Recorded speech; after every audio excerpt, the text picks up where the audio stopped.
Hey, what's going on, guys? Tobin here with you. Hope everybody's doing fantastic out there. I appreciate you guys checking us out here. Hope you guys can not only subscribe here, but subscribe to the WQM YouTube page. Watch Tobin and Leroy every single weekday, 10 a.m. to 2 p.m., although I will be out the rest of the week. So I'll be back on Monday, and, check us on out. If anything earth-shattering happens while I'm away, you guys can know I'll check in. But hope everybody enjoyed that Heat and Nets game last night. I stayed for the first half of it. It was a rough watch. It was a rough watch, to say the least. But you did get some good parts out of it. So, the bad news: Jay Rich got hurt his other foot, which was not great because you were already going into this. You had the Jaquez injury. A lot of guys were sitting out. You had Kyle Lowry. They put on the injury report was giving others the opportunity to play, and others they were putting out there.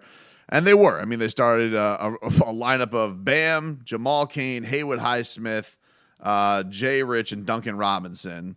Jay Rich ends up getting hurt, so Drew Smith gets a lot of run. And Drew Smith was actually doing really, was pretty impressive up until he got into foul trouble in the second half. But he was looking nice, getting guys involved. He were doing a good job of sharing the basketball in this one, trying to get some good looks, which you have to against Brooklyn. I will say Brooklyn's they're a little bit like, it feels like a flashier version of like what Toronto is, in that like you kind of know the names a little bit better, but just everybody's a giant pterodactyl. They're not going to be easy to score on. Just a ton of guys between Bridges and Ben Simmons and Claxton and Dorian Finney-Smith, and so they got a lot of bodies to throw at you. It was a tough for some of the young guys, and so you had a rough shooting night on both ends. I think both teams shot around 41% last night. Wasn't that pleasing a watch. It was definitely Ben Simmons from the other standpoint. Like, it was honestly probably the most intriguing thing, because you're like, when you see him and you're out there. I was talking to some of the boys before the game. And we're all just kind of watching him. It's like, it's impossible not to notice Ben Simmons, because the guy is a moose. It's not like this is, you hear about the back trouble. The dude is like, he's yoked to all hell. He's doing the dribble drills in front of us, and you're like, this guy looks like impressive. And, then he does the shooting warm-ups, and you're kind of like, should we, do you want to be that guy who's like, hey, let's take shots of Ben Simmons warming up? It's like, nah, you don't want to be that guy. You want to be trolling and things like that. But it's impossible not to look at this guy. A former number 1 overall pick, a fascinating journey that he's been on, has been training down here at the University of Miami, has a new agent, the same agent as Jimmy Butler. And it's like, what is this rehab project going to look like for Ben Simmons? And, he did some good stuff, I guess, the other night against Philadelphia. I only saw it on Twitter. I'm not going to act like I watched the game. But you're like, oh, man, guy's got some impressive moves. You do remember this guy was an all-star. This guy was a defensive stalwart. Was, there's a reason everybody, was fluffing up the Sixers for all those years. Gentlemen swept the Heat at one point. I lost a bet to an Australian member of Parliament with a Goran Dragic, Ben Simmons debate. Goran Dragic, of course, slapping Ben Simmons upside the head. So, you're curious about what this guy can be, because you definitely, like, you see Ben Simmons, you're like, damn, this dude is a specimen. Like, how is he not, one of the best things on the court? And was talking to my boy Wes. He's like, do you believe in this? I'm like, how can that not average 15 points? Like, just by accident. How can he not trip into 15 points? But yesterday you watched him in that first quarter especially, and you're just like, whew.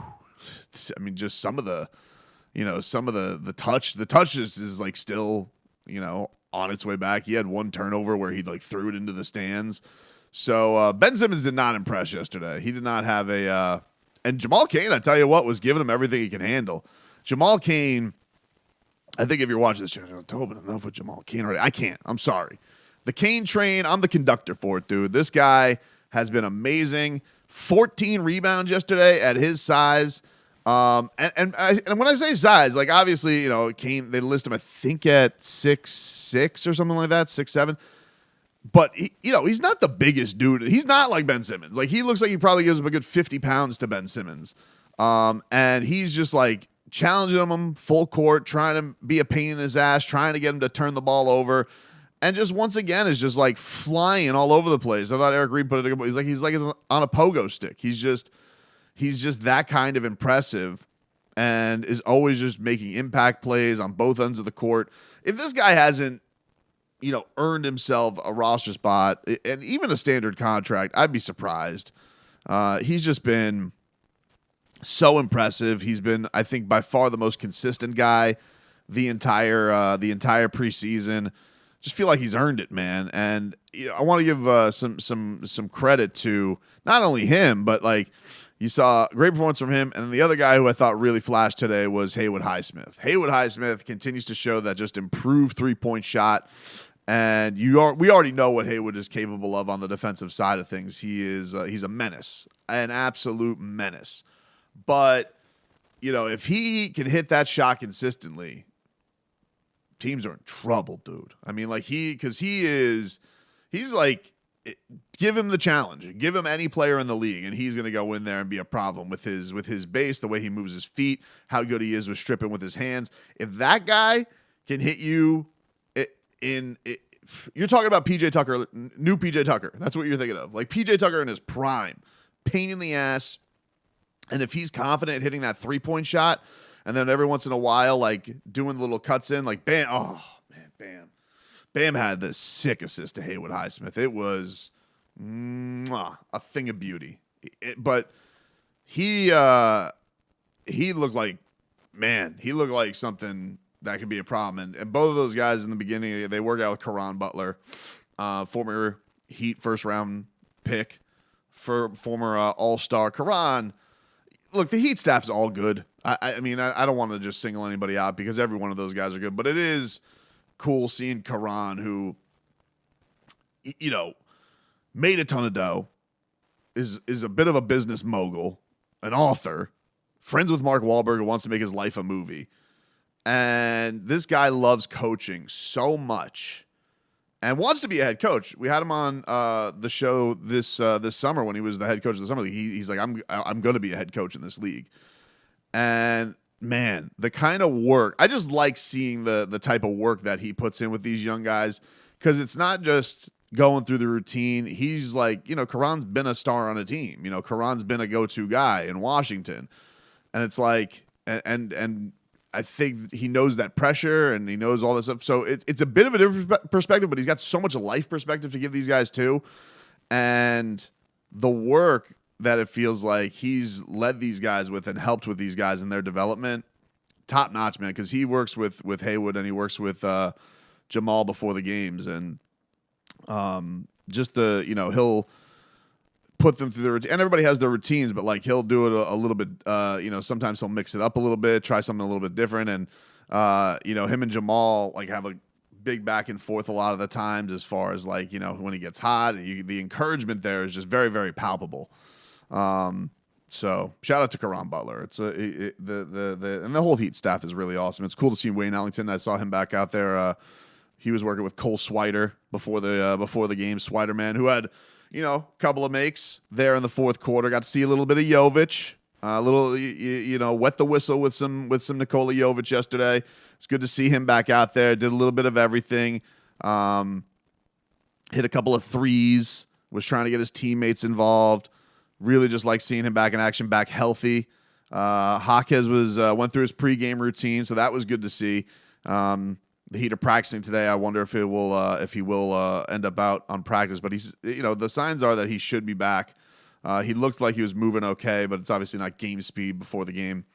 So yeah, man, it was not the best watch in the world, and Bam was done playing by the first half. He was donezo. So it was a lot of young guys playing. I can't imagine a lot of guys are going to go play the Houston game. I think that's going to be a big youth game. But it was it is still great to see in these games a little bit of that's going to really help this year. And I felt like Haywood was the big thing that helped. Like the common things we know, like Bam and Duncan Robinson remain having like the best chemistry ever. Those guys should probably do like the Amazing Race together with how good they are on the floor. But yeah, man, it was It was for 1 week out, now less than a week out from the season opener. You can't wait. And let's see how these final few days go with a practice, a game with I imagine is going to be a lot of youth, and then haven't really had that quote unquote dress rehearsal. Spo says he's not too worried about it. We'll get a dress rehearsal in, even if it's in a practice, and we'll see where they can go. Jay Rich, though, I mean, it is an interesting thing if this is something that keeps him out for a little bit. Now you're talking, both feet getting hurt. Obviously, that kind of puts a squash on the whole Kyle Lowry thing. And then, does that open things up for Drew Smith and give Drew Smith some time with the club to let him make his impact with that second unit? That'll be an interesting thing. So it is a significant thing to kind of keep an eye out for as far as the rotation is concerned, because I do think going into last night, I think that Jay Rich starting seemed like the way it was going, but this obviously shakes things up.